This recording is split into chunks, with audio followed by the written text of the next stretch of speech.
was wondering, Tyler, if you could talk a little bit about their relationship with Silicon Valley and especially the tech companies. General Boykin briefly mentioned, I think, Amazon. You mentioned Apple. Talk to me a little bit about what that looks like and the influence that they gain because of that.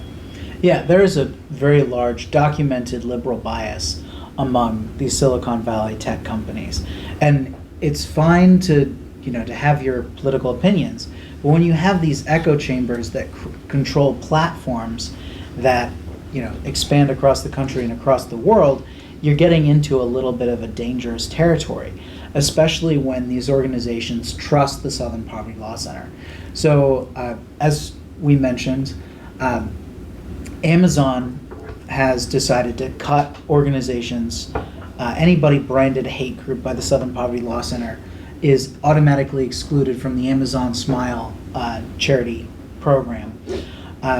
Then there was some discussion of Twitter trusting the SPLC, and I think they've mostly distanced themselves. Facebook has mostly distanced themselves, but Google has, YouTube considers the SPLC a trusted flagger, and you have the lawsuits right now from PragerU against YouTube for their discrimination against conservative views, and you have a lawsuit with D. James Kennedy Ministries against Amazon, and of course the fact that Apple decided to give $1 million to the SPLC and then launch a program so that anybody who uses an iPhone can automatically give to the SPLC.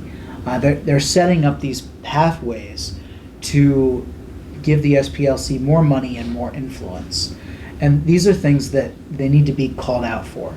I think both big tech and American, corporate America in general, are giving the SPLC far too much credit and too much credibility in the way that they fight hate. And this is the tragic thing of the whole situation, is that a lot of these tech companies want to do what they can against white supremacy, and they believe what the SPLC says about white supremacy. And the problem is, the SPLC is exaggerating things. We know from their own staffers that they're doing this, and the SPLC is lumping everybody in as part of this white supremacist threat because they know it's effective to bilk Silicon Valley into going after their political opponents.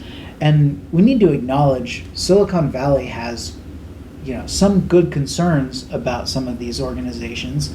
Some of the Ku Klux Klan doesn't really exist anymore, but there are organizations pushing white nationalism, and a lot of them have rights under the Constitution that need to be defended. And one of the problems with the SPLC's push is that they're attacking people's right to associate. But should far extreme organizations have a platform with tech companies? That's a good question, and tech companies need to figure it out. But they trust the Southern Poverty Law Center, and that broadens the issue tremendously. So now you have mainstream conservative and Christian organizations being lumped in with white nationalist groups. And so when the when big tech decides to deplatform and actually take away the website hosting for white supremacist websites like I can't remember what it was called, but there was it Stormfront? Yeah. Daily Stormer, I think? Daily Stormer, yes. Yeah. The Daily Stormer got removed. And it's like, okay, well, maybe they have some rights under the Constitution. How do we figure this out? But organizations should be able to say they won't work with them. But the difficulty is they look at Stormfront and say, okay, they're a hate group.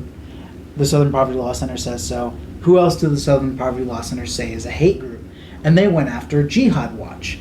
And conservative websites that warn against radical Islamic terrorism have gotten these terrifying emails where somebody from ProPublica says, we're working with Google.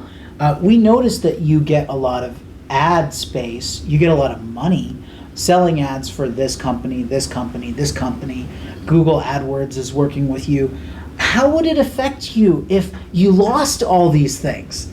It's like my managing editor, Paula Bolliard, says, nice website there. Pity if something were to happen to it. You know, and I think it's interesting because you mentioned and that they've been very effective on this. And one of the things that, you know, early on in the struggle with the Islamic State, the U.S. government and other world governments were going to the tech companies and they were saying, you know, we're struggling with this challenge of jihadist propaganda. It's on most of the social media sites. You know, we had problems on Facebook and Twitter and some of the smaller ones like Telegram and what have you. And they said, will you please, you know, help us address this? And they did a terrible job. They were very ineffective at addressing, you know, Islamic State propaganda or Al-Qaeda propaganda.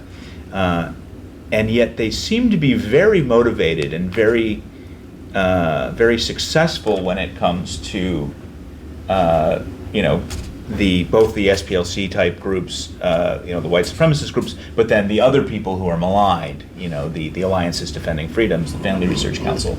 You know, why is it so hard to take the Islamic State off of Twitter, but it's not so hard to take, you know, a group designated by the SPLC? And that always struck me as their level of enthusiasm for policing their platform did not seem to me to be balanced.